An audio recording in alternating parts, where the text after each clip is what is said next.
Vous écoutez Europe 1, il est 22h.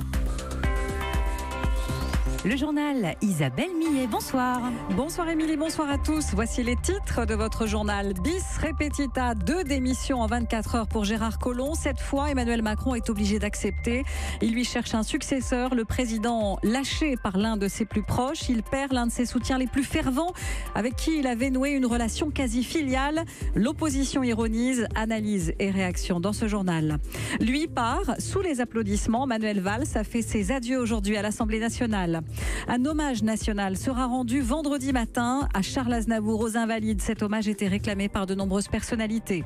Gérard Mourou, prix Nobel de physique. Ce polytechnicien français est récompensé avec 2 autres scientifiques pour ses travaux sur les lasers et leurs applications dans le domaine médical en particulier.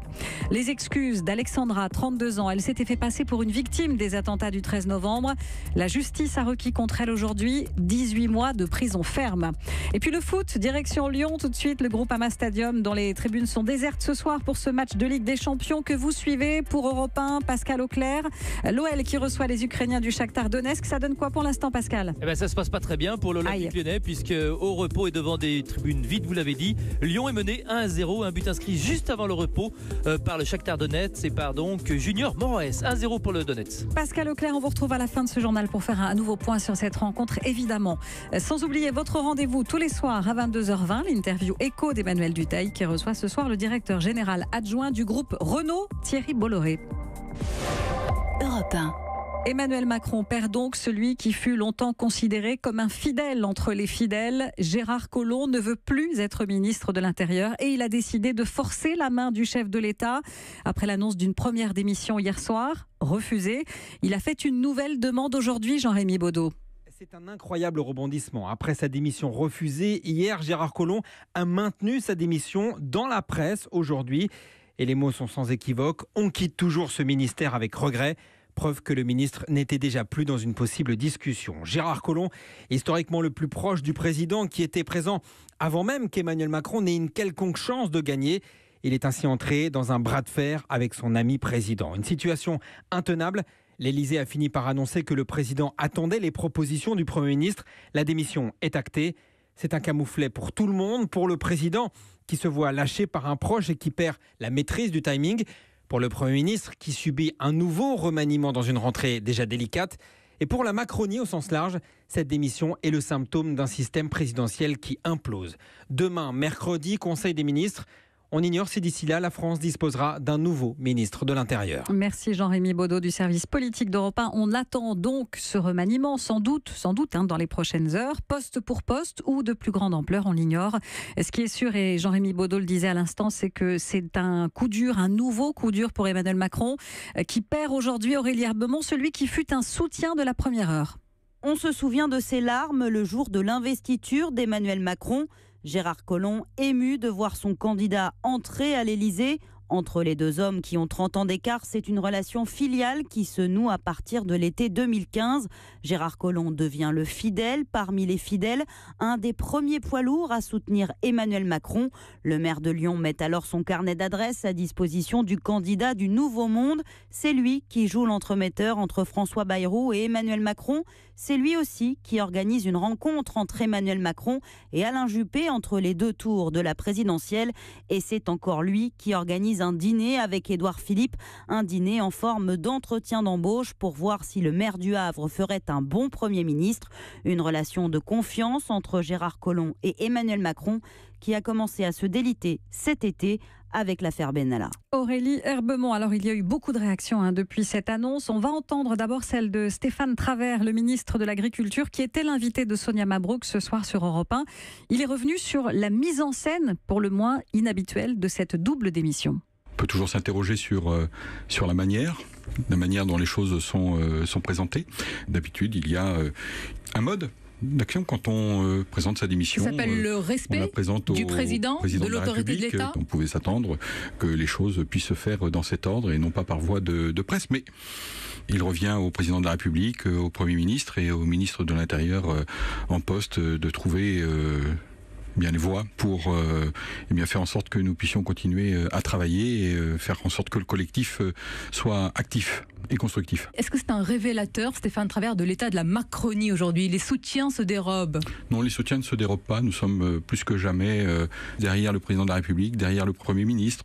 Le ministre de l'Agriculture, invité de Sonia Mabrouk ce soir sur Europe 1 dans le grand journal de Mathieu Béliard. Les députés de l'opposition ont vivement réagi à l'annonce surprise de cette démission. Un sketch affligeant, débandade, c'est un gros cafouillage du jamais vu, s'est exclamée la présidente du groupe PS, Valérie Rabault.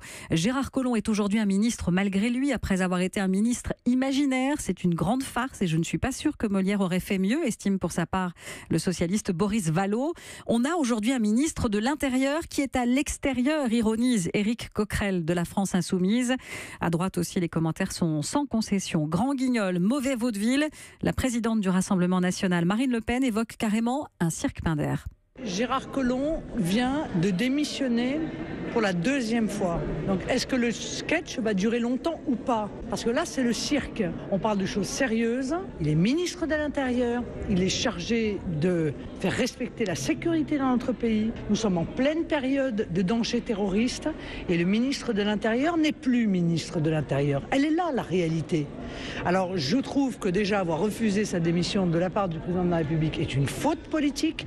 J'espère tout de même qu'il va désigner quelqu'un quand même pour ce rôle essentiel à la préservation de la sécurité de nos compatriotes. Marine Le Pen au micro Europe 1 de Virginie Riva. Voilà ce que l'on pouvait dire donc sur cette démission du ministre de l'Intérieur dans l'attente de la nomination de son successeur. Le service politique d'Europe 1 est évidemment mobilisé. Isabelle Millet sur Europe 1. Il est 22h07, c'est la suite de votre grand journal sur Europe 1. Le projet de loi agriculture et alimentation définitivement adopté ce soir à l'Assemblée, jugé décevant par l'opposition et par les acteurs du secteur. Ce projet entend instaurer une meilleure rémunération des agriculteurs et une nourriture plus saine pour les Français. Manuel Valls quitte son poste de député pour rejoindre Barcelone. Vous le savez qu'il brigue la mairie de Barcelone. Il a fait cet après-midi donc ses adieux à l'Assemblée nationale. Je veux exprimer ma reconnaissance, d'abord à mon pays, à la France, un pays unique, qui donne la possibilité à quelqu'un qui est né à l'étranger, qui a décidé d'être français à 20 ans, d'avoir un parcours politique, d'être maire, député, ministre et Premier ministre de la République. Je veux vous dire en terminant, Monsieur le Président, que le Barcelonais, que le Français, que le Républicain et que l'Européen est reconnaissant aux Français et qu'il ne vous oubliera jamais, jamais. Merci. Manuel Valls cet après-midi à l'Assemblée nationale avec Adrien Beck, et notez que l'ancien Premier ministre sera demain matin l'invité de Nikos Aliagas sur Europe 1 à 8h moins le quart. Dans le Nord, une opération antiterroriste menée ce matin à Grande-Synthe dans un centre qui héberge plusieurs associations, des associations soupçonnées, Lionel Gougelot, de légitimer le djihad et de faire l'apologie de mouvements terroristes. Oui, et c'est ce qui a motivé l'opération policière de ce matin, opération administrative de prévention du terrorisme, comme le permet désormais la loi, parce qu'effectivement, les responsables et les fidèles de ce centre culturel et religieux affichent depuis longtemps leur soutien au Hezbollah, classé parmi les organisations terroristes par l'Union européenne. Rien à voir avec la mouvance Daesh ou l'État islamique. Nous sommes ici dans une communauté chiite. Les fidèles vivent à l'abri des regards dans un ancien corps de ferme transformé en communauté religieuse, mais c'est bien d'ici que sont diffusés les messages faisant l'apologie du djihad, du Hezbollah. Pour autant, Yahya Gouasmi, le fondateur de cette communauté, réfute toute accusation de terrorisme, mais assume son soutien au mouvement anti-israélien. Ici, c'est le siège du parti antisioniste. Vous l'avez vu, le rapport israélien, on est obligé de rentrer et s'essuyer les pieds dessus. Nous sommes contre le sionisme international. Nous le disons et nous le répétons. C'est pas un centre de radicalisation ici? Radicalisation, vous voulez dire qu'on est intégriste, on prend de la violence. On ne connaît que des militants qui combattent Israël sur leur territoire qui est occupé. Si ça, c'est le terrorisme, alors De Gaulle aussi l'était. Alors vous l'entendez, celui que certains présentent ici comme une sorte de gourou à la tête d'une secte islamiste n'a pas peur de la provocation.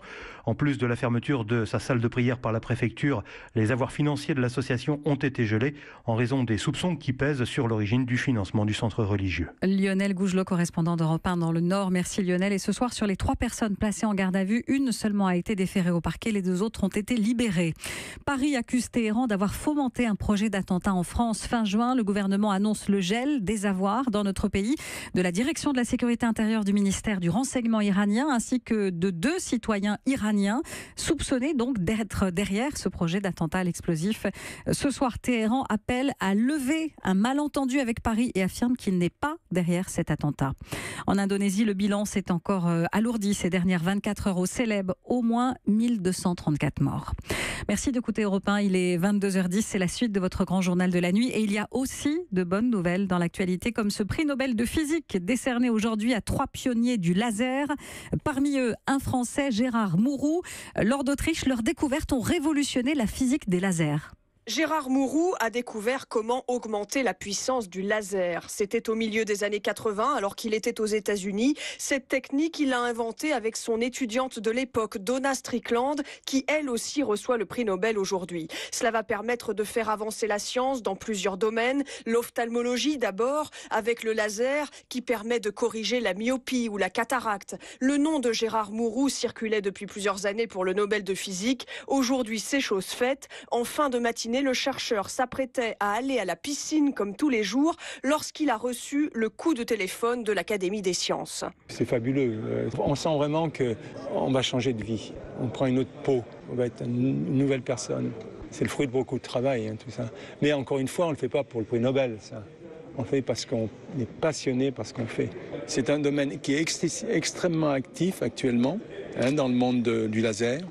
Mais ça va donner encore une impulsion considérable. Aujourd'hui, Gérard Mourou continue de travailler sur le laser, avec l'idée par exemple de l'utiliser pour détruire des débris spatiaux qui gravitent autour de la Terre, ou encore pour transformer les déchets radioactifs en s'attaquant au noyau de l'atome pour que ces déchets ne soient plus radioactifs. Les explications très claires de Laure d'Autriche. Elle affirmait avoir été blessée le 13 novembre 2015 à Paris, à la terrasse du Carillon, visée par les terroristes. Alexandra, une jeune femme de 32 ans, a été jugée aujourd'hui pour escroquerie et faux témoignage. Elle avait été indemnisée et avait touché 20 000 €. 18 mois de prison ferme ont été requis à son encontre aujourd'hui. À la barre, la jeune femme a reconnu son mensonge et demandé pardon en larmes. Maître Claire Josserand-Schmitt représente l'Association française des victimes du terrorisme. On nous a raconté une belle histoire à l'audience du côté de la défense, une histoire de cabale psychologique, d'engrenage, de mensonges. Nécessairement, il faut une déstructuration psychologique pour passer son temps, pour passer des mois, pour passer des heures à raconter un attentat qu'on n'a pas vécu. Pour les victimes qui ont participé à ces stages thérapeutiques avec elles, il y a un très très fort sentiment de trahison, bien évidemment. Après, il y a nécessairement une approche de cupidité. C'est une personne qui, malgré tout, a écrit une dizaine de fois pour obtenir de l'argent. Malgré tout, on entend ses excuses, elles sont là et c'est déjà pas mal. Des propos recueillis pour Europe 1 par Salomé Legrand. L'Élysée a annoncé ce soir qu'un hommage national serait rendu vendredi matin à Charles Aznavour, aux Invalides à Paris, en présence d'Emmanuel Macron qui prononcera un discours. Hommage qui était souhaité par plusieurs responsables politiques pour saluer ce monument de la chanson française. Depuis hier, par ailleurs, les chansons de Charles Aznavour résonnent dans les rues d'Erevan. Erevan, la capitale de l'Arménie, pays natal de ses parents. Des centaines de personnes viennent se recueillir sur la place qui porte son nom, comme Alexandre, rencontré par l'envoyée spéciale d'Europe 1, Hélène Terzian. J'ai 45 ans. Toute ma vie, il était là, chaque jour. Et on avait peur de ce jour-là et ça arrivait hier. Pour moi, il est immense génie de culture. Il a chanté ses chansons pas simplement comme un chanteur comme ça. Il a vécu chaque chanson et nous a pris avec lui dans le monde créé par cette chanson. Ma chanson préférée, c'est Au creux de mon épaule. Viens pleurer au creux de mon épaule. Et si tu partais, si mon bonheur se brisait, mon amour, c'est moi qui pleurerais.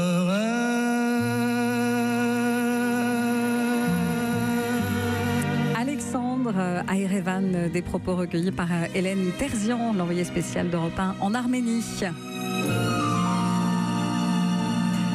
Et on passe au foot, puisque vous savez qu'on suit ce soir le début de la deuxième journée de la Ligue des Champions. Lyon qui reçoit les Ukrainiens du Shakhtar Donetsk. Match à huis clos dans un stade vide. C'est une sanction après les débordements des supporters lyonnais en mars dernier en Ligue Europa. Pascal Auclair, on vous retrouve. Alors tout à l'heure, vous nous disiez qu'il y avait 1-0 malheureusement contre Lyon et apparemment les choses ne se sont pas arrangées. Ah oui, exactement, oui. Désormais, on en est à 2-0. Ça se passe de plus en plus mal pour les Lyonnais. Un score logique compte tenu d'une partie dominée techniquement et territorialement par les Ukrainiens.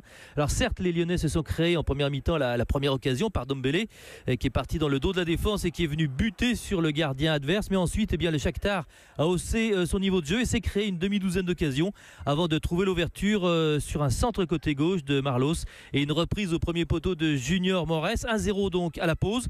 Un but juste avant le repos qui a eu le don de réveiller quand même les Lyonnais lors de la reprise. Ils se sont créés à leur tour plusieurs occasions. Ils auraient même pu égaliser, mais Aouar avait marqué, mais son but a été refusé pour hors-jeu de position. Et puis dans la foulée, un coup dur avec un deuxième but, toujours signé Junior Moraes, dans un angle fermé. Il a réussi à tromper le gardien lyonnais Anthony Lopez. Voilà donc Lyon obligé maintenant de créer l'exploit, monter 2 buts alors qu'il reste une grosse demi-heure à jouer ici dans un Groupama Stadium absolument vide. Bien, merci beaucoup Pascal Auclair en direct donc de ce Groupama Stadium de Lyon. Et on jette un œil tout de suite sur la météo avec vous, Elena Morna. Nuages, bruine et vent, tous les ingrédients de l'automne sont là. Exactement Isabelle, la grisaille et la bruine, ça va bien ensemble et ce sera le cas demain sur une grande partie du pays. Alors le plus simple, c'est que je vous annonce les rares coins de ciel bleu ou d'éclaircies. D'abord au nord de la Seine, des éclaircies le matin, elles vont se décaler l'après-midi vers les frontières du nord-est. Sur la Bretagne et la Vendée, ce sera bien gris le matin, quelques éclaircies l'après-midi. Et sur le sud de la Garonne, d'Occitanie, sur la région PACA et le Lyonnais, là vous aurez quelques plaques de grisaille matinale, rien de bien méchant, puis un ciel d'éclaircies et même du soleil entre les Pyrénées, le bassin méditerranéen et les Alpes du Sud, mais toujours pas mal de vent qui faiblit cependant à 80 km/h. Retour d'un ciel lumineux aussi sur la Corse après les orages. La consolation sous les nuages, ce sont les températures un peu plus douces. Quelques zones de fraîcheur, c'est vrai, du côté de Tarbes ou Rodez avec 3-5 degrés le matin, mais 11 à 13 en moyenne sur le reste du pays demain matin. Et puis l'après-midi, vous aurez 16 degrés à Rouen et Strasbourg, 17 à Lille et Clermont-Ferrand, 18 pour Brest ou encore à Paris, 21 à Rennes, à Lyon et Bordeaux, 23 pour Toulouse, 26 pour Marseille, jusqu'à 27 degrés à Montpellier. Maintenant, la bonne nouvelle, c'est pour jeudi et vendredi, 2 belles journées ensoleillées, presque estivales, avec 23 degrés en moyenne au nord, 26 au sud. Et nous, on aime les bonnes nouvelles. La météo signée Elena Morna sur Europe 1.